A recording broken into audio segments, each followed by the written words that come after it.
Плюсы и минусы печей. Первое. Печи в комплекте с дымоходом и установкой стоят недорого. Второе.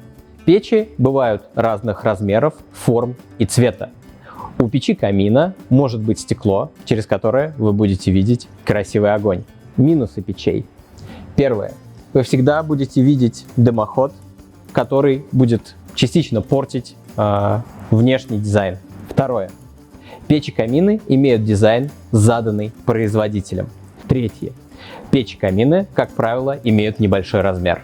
Более подробно о выборе печей и каминов смотрите на нашем канале.